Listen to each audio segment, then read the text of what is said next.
for this convocation. Please, round of applause.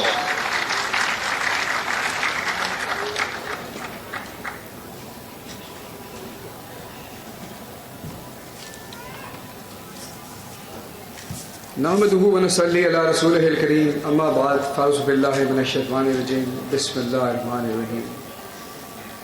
Doctor حسن محی الدین قادری صاحب, doctor حسین محی الدین قادری صاحب, deputy chairman منہاج university Lahore, doctor Sajid Mahmood Shahzad صاحب, vice chancellor منہاج university, خرم نواز کنڈاپور صاحب, ناظم اعلیٰ منہاج القرآن, راجہ پرویز اشرف صاحب, former Prime Minister of Pakistan, Dr. Shahbaz Khel, Special Assistant to Prime Minister, Honorable faculty members, dear students, ladies and gentlemen.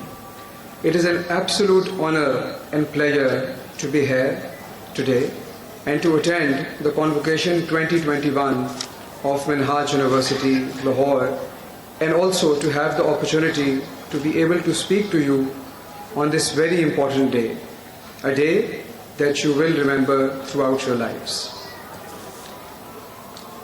As soon as I entered this hall, I could sense the excitement. I could sense the air of vibrance. I could see your glittering faces, full of excitement, full of joy, ready to enter the next phase of your life. And let me take this moment to congratulate all of you on this day of achievement, because I know that this day is perhaps one of the most important days of your life. You have really worked hard all these years, and finally the day is here. And I know that it's going to be end of a very important phase of your life, and it's well earned. Convocations are strange days because they lie very much between the past and the future. They lie between nostalgia and excitement. And this is the day when you take a quantum leap from one phase of your life to another.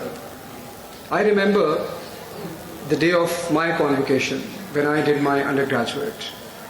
And I felt that the days and the years I spent there passed in a blink, and I'm sure you feel the same way. It was only yesterday that you were entering this sprawling campus, and today you are going to go out. I'm sure it also brings memories to you of all the days of learning and excitement and conversations and all those nights of burning midnight oil. I'm sure you have developed friendships, and let me tell you that those friendships are going to be lifelong relationships. Those are going to be your social protection system. Those are the people you are going to count on as you move in life. And these friendships are priceless. I'm sure that you can also recount the lessons that you learned from your faculty and all those moments that you are going to remember throughout your lives. But also, I think today is the day when there is a bit of excitement, uncertainty about the future, because you're not exactly sure what the future holds for you. From tomorrow, you are going to join the workforce. You are going to start your practical lives. You are going to contribute. And as the time would pass, you are going to get even more responsibilities. And that's how life goes on. That's how we all have to play our part. But let me tell you something. What you have learned in the university, in your classes, in your practicals and whatnot, it is very important. And all of this would count. But more than that, as you move into your workplaces, what would really count is your work ethics, is how diligent you are, is how willing you are to apply what you have learned all these years. What's really going to matter is the respect that you are going to give to others and that you are going to command. What would really matter is your relationships, your interpersonal skills, and that is something that would really take you far. And I request you never to forget that. Academic excellence is a great thing, but it is incomplete without a very high emotional quotient, without knowing how to find your way through life. Also, I can't help but give you a piece of advice. And that advice may not be as relevant to you today, but probably you can count on that when you are feeling low. All of us, as we pass through lives, there are days when we do not feel as excited. There are days when we feel insecure. These are the days when we feel low. We generally see less hope and more despair. And all of us pass through those days. How do you counter that? What do you do when you are feeling that? Because we are all going to hit those bumps as we move into our journey of life. There are two things that are really going to make that easy for you. The first is the strength of character. And by that I mean that you always need to be sure in any given situation that you have given your best and there was nothing more you could do. It means that you always have to be there, out there. And then the second thing is your belief system. Because if you have given your best, then leave everything else to the Almighty. And if you know that you are being watched, then you know that your interests are protected and Allah knows the best for you. So I think this can be your compass as you feel a bit lost sometime in life. Outside this university, there is our country, there is our society, and it is also important to speak a bit about what's happening around us, about some of the recent developments. Also because they have a very important linkage with the universities, with education, with youth. And I am referring to the unfortunate incident that happened 2 days ago in Sialkot. And I was thinking last night as I was recounting what happened, and I did some introspection. And I asked myself, what has gone wrong with us? Where have we gone wrong?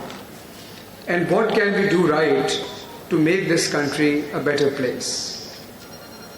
And I think there are three things that are very important. First is a fair system of justice, a robust system of rule of law, and to develop respect for the Constitution, for the law everywhere.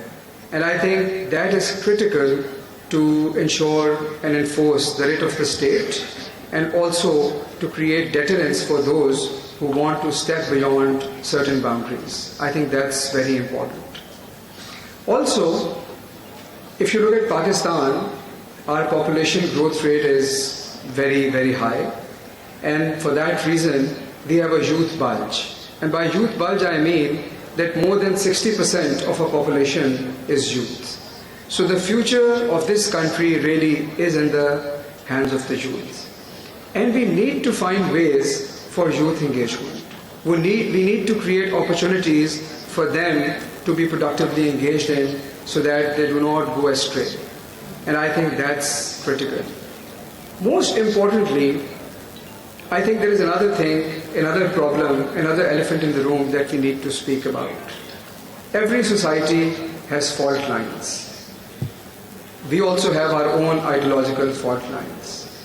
But over the years, we have stepped away from them. We have developed a fear of speaking about our fault lines. And that is the reason that our fault lines are becoming wedges. And people standing on both sides feel a disconnect. We are, at the end of the day, we are all Pakistanis. We all follow the same religion. We are all followers of our Holy Prophet Muhammad, peace be upon him.